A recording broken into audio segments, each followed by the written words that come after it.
Hello and welcome to Business Today. I'm Siddharth Zarabi and we are continuing our coverage on day two of the Union Budget. Finance Minister Nirmala Sitharaman's ninth outing, and an outing that, apart from the blip on the stock markets, clearly has a lot of fine print and detail that needs to be analyzed. And joining me to do precisely that, Subhash Garg, former Finance Secretary, R. Gopalan, former Secretary of Economic Affairs. We're also joined by Rumki Mazumdar, economist at Deloitte, and Sunil Sinha, senior economist. Thank you very much for joining us. I want to begin this question and come to you first, Mr. Garg. The budget was described as a boring one, boring, predictable, but the question that arises is policy certainty now perhaps the biggest support for growth in India? So the budget has two things. One, it has the numbers, the expenditures, revenue, deficits and all. So that's one. And it also has a lot of policy and narratives. So on the numbers front, the government space was very limited. This was one of those years when the government had very little tax revenue growth. If you compare B26 to B27, the increase in taxes is only 1%. Likewise, you couldn't have expanded very much the deficits. So deficits are also, because you have to do some reductions from 4.4 to 4.3%. So that reduced your space to sort of borrow more. So given all these things, constraints, the expenditures had to be constrained to 5.5%. So number story reflects, to my mind, a pragmatism, a reality that you can't do these adventures of doing tax reliefs, 12 lakhs or GST every year. You couldn't have done it more on the capital gains, STT, etc. So I think that number story is sedate, pragmatic, boring. What perhaps a lot of people look at the budget is the jing or the enthusiasm or josh in the speech, in the policy point and the narrative point. I think government did a good thing this year, was to cut away all the achievement story telling in the budget. It confined itself to the specific announcements, and those announcements were more long-term in nature. Budget by its nature is only 1 year kind of thing, affair, and the announcement were 22 years, 47 and or something of that sorts. And since people found that those announcements were specific but probably not realizable in the short run or even in the medium run, given the record of the government elsewhere, I think people found that these announcements are good but may not turn out to be. Look at, for example, the high-speed rail tracks. One we are building for last 10 years, that's not complete. Now you announce 7, will they be ever complete? Look at other announcements on semiconductors, on electronic components, universities, city SIRs. We have SIRs going on for last many years in Dholera, in DFCC and others. None of them are coming. So university towns will come or not. So all said and done, good announcements which will build the backbone of India's right. economy, but perhaps right. not going to be seeing the light of the day anytime soon. Mr. Gopalan, I come to you. The fiscal deficit number is now back to a pre-COVID era. I mean, give or take a few, but after we saw that abnormality happen due to the COVID response, we are back on a steady state. Do you think that has removed a drag as far as the overall investment climate is concerned? Well, I mean, one should look at what is the expenditure portion of the budget compared to the GDP. Now, that has been shrinking, and expenditure contributes to a great extent in furthering the GDP. So, to that extent, what we find is that there is a reduction in the expenditure, thanks partially due to inability to garner more resources from a variety of, avenues through which the government can get those resources. So, in my view, this is something which they have to. This is a problem they are grappling with, and to that extent, they have been able to reduce the fiscal deficit only to a small extent, and also the debt to GDP to a smaller extent. Now, to achieve with this reduction a 50% debt to GDP in 2031, FY 2031, it's going to be a bit of a problem in the later years, because you will have to make payments for the pay commission amount you are going to pay them as we go along. So how much they will be in a position to handle that, along with accelerating expenditure, the way on the capital, this thing to make the economy grow stronger. I feel they are facing a very, very tough job at this point in time. But apart from that, in my view, if you look at the Viksit Bharat, 2047, and you look at the pain points in the economy today, which will certainly hamper our growth towards that level, I am of the view that more preparations could have been done to handle the Viksit Bharat 2047 in this budget. Okay. Rumki, I come to you. A pickup, according to you, what is the most important macro statement and macro intent that this budget reveals, which, according to you, would move the needle? Thank you, Siddharth. I think one of the big announcements was to keep pushing towards capex, even though the fact that revenues are going to be quite low, GST is in negative territory, GST growth. In that case, where your capex spending is now higher than the fiscal deficit, which means the government is probably borrowing more and spending more on the capex. That kind of tells you that the push towards infrastructure, and that to diversified infrastructure, remains, because they are focusing on freight, waterways, and to improve logistics and logistics cost. Second would be the focus on MSMEs. Now, we did a research and found out that two issues really impact productivity. One, access to the credit, and second is the use of digitization. Now, both of these have been addressed. One, a lot of measures have been taken to give access to the MSMEs. And second is the use of TREADS platform. They're kind of making it more mandatory to use TREADS so that they can get all the digital information and also do transactions on digitization. And I think the third will be the tier 2, tier 3 focus, because this is where we will see the broad basing of growth. We need to unleash the potential of these tier 2, tier 3 cities, and some of these measures are very good in that direction, which will help tier 2, tier 3 to contribute more towards the growth.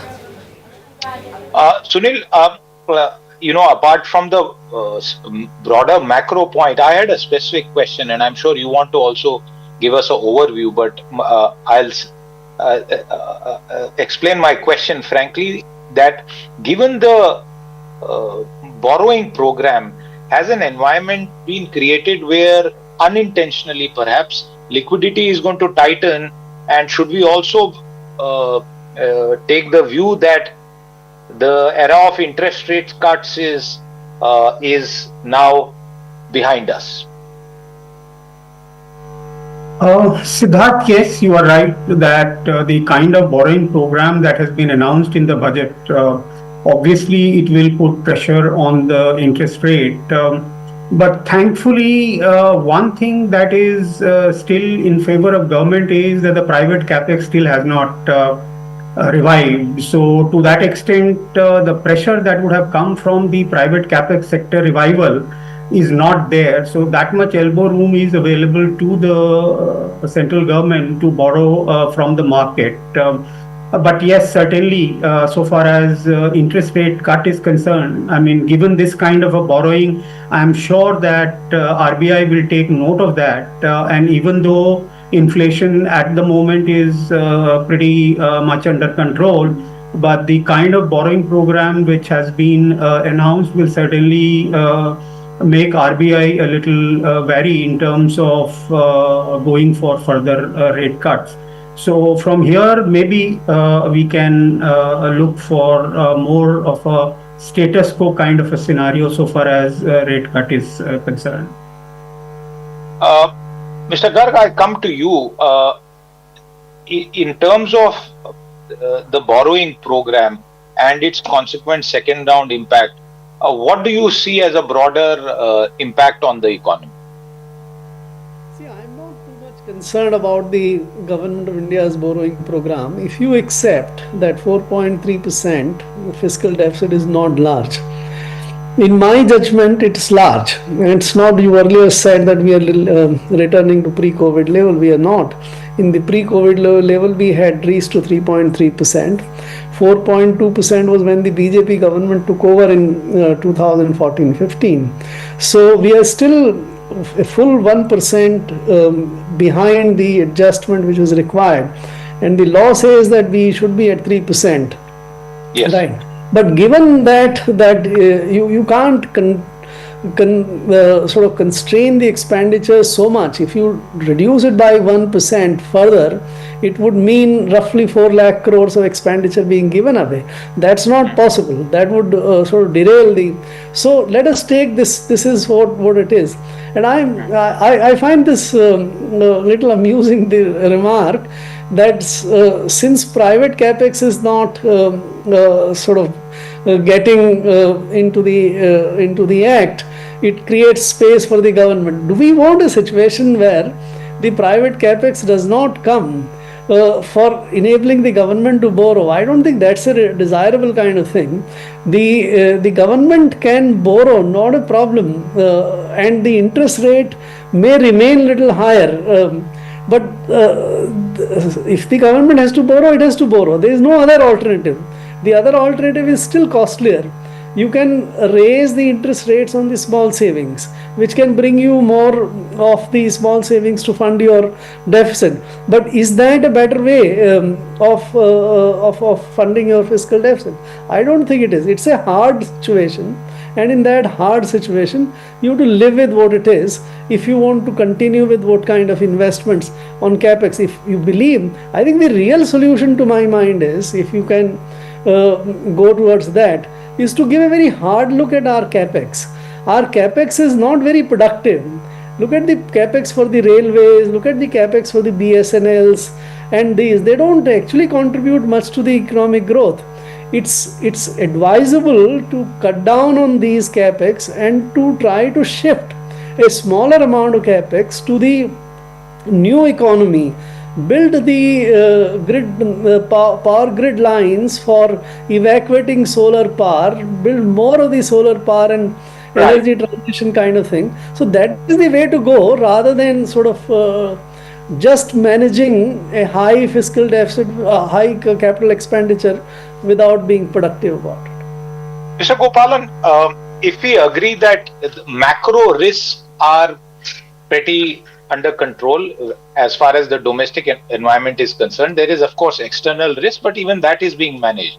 I think the single biggest trigger for sentiment, particularly in the markets, would be the conclusion of the India-US trade agreement in whatever shape and format it happens, were it to happen.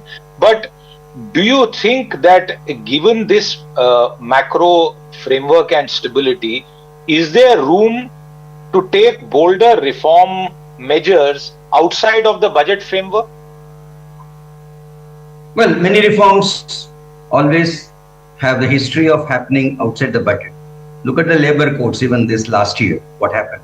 So it's possible that the reforms, as we looked at them, can really, come up. But where are the reforms which we need to, look at the next set of reforms on the land side? Look at the availability of land, the cadastral survey, the ownership of the lands, and exact, length and breadth of those kind of things. How that is going to be done, that can be done, but that has not been done. That gives a tremendous amount of issues for people when they go into purchase of lands. Then there is the other issues which requires to be attended to.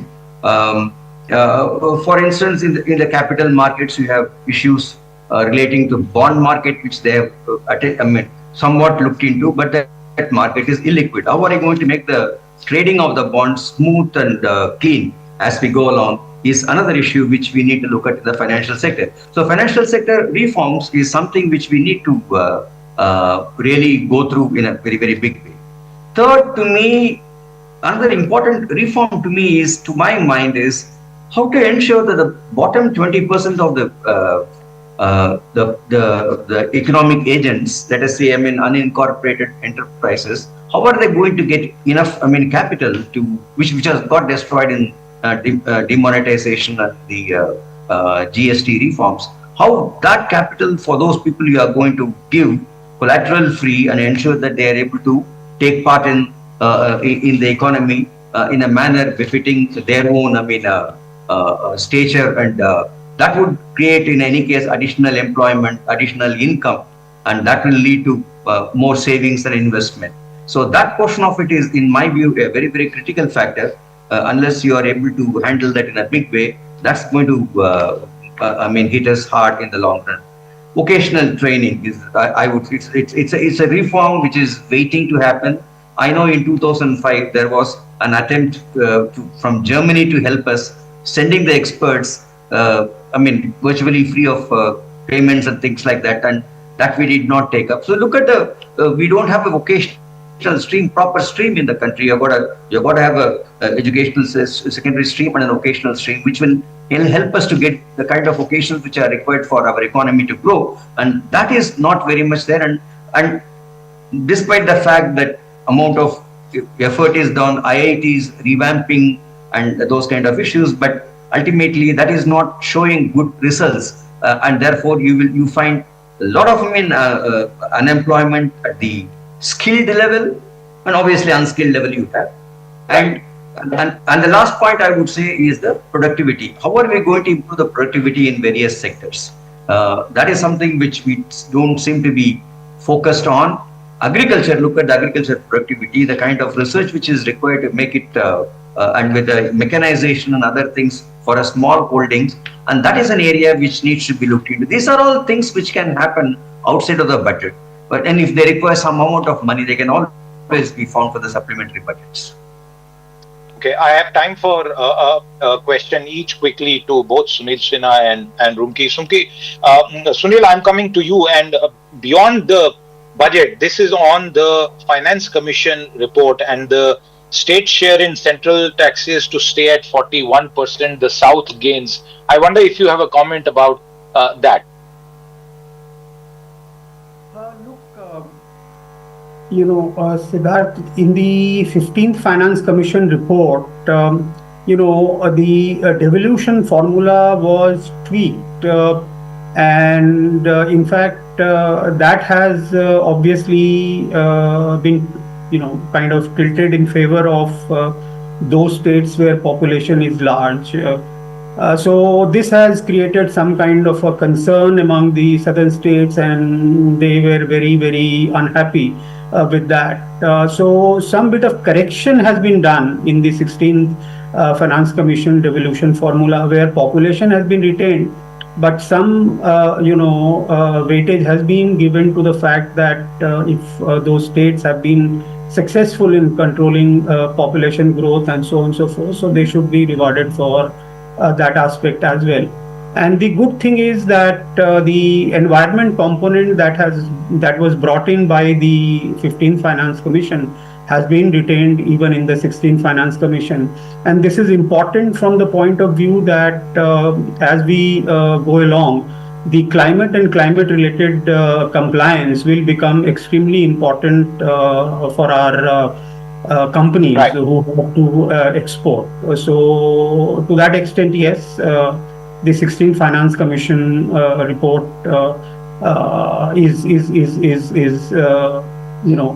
is important. But nevertheless, we will have to look at other aspects of state devolution in the 16th Finance Commission. Absolutely. Rumki, I'm coming to you, and there is a overall conversation that is happening with regard to capital flows, both on the portfolio side as well as direct investment. Yesterday, when I spoke with INB Minister Ashwini Vaishnav after the budget, he made this telling point that he expects, obviously, it's not going to happen tomorrow, clearly, that investments that have come in around $75 billion, which have been promised on data centers by the likes of Google and Amazon, that will in fact go up 3 times on account of this unprecedented 21-22 year tax holiday. If you add other measures, including immunity and exemptions, for example, on MAT, there is a concerted attempt in this budget to reach out to foreign investors. Do you think it's going to be enough in terms of a meaningful increase in inflows? It's a good start for sure. And I would say some of these measures have been done in order to give that confidence to the foreign investors that government is very serious about attracting investments, especially in some critical and strategic sectors, technology, data centers, AI, critical minerals. So I think this is just, there were measures being taken earlier as well, but this is what was a very, very strong message being sent out that we are serious. And I think it is also lays the ground for all the FTAs that we are signing. We have been signing quite a few FTAs. One we just signed with the EU. And we need to, and before they get implemented, we really need to prep up. And I think these are some of the measures which will help India prepare and be ready for these treaties to come live, because a lot has to change. India will have to scale up, will have to become more competitive, they have to reduce the cost. And if you look at some of the custom duties exemptions that have been made, they are very much in sync with the strategic sectors where the announcements were made. So basically they are tying up many of the policies, ensuring ease of doing business is there. But again, a lot more needs to be done. Many were discussed, like the land cost remains high. So land reforms need to be brought about. And some of the process, the single window clearances, all these issues have to be addressed before we can really claim that yes, a lot of steps being done. But at least many of these measures are very good in that direction. Absolutely. And our viewers, as we've been having multiple conversations after the budget, what is the central takeaway? The budget has tried to balance not just the books of account of the government of India, which is its core function, but also tread a fine line, a balance between domestic priorities, needs and concerns of our economy at a time when globally you have a lot of turmoil, particularly with respect to India and on account of Trump tariffs and what it means in the medium to long run.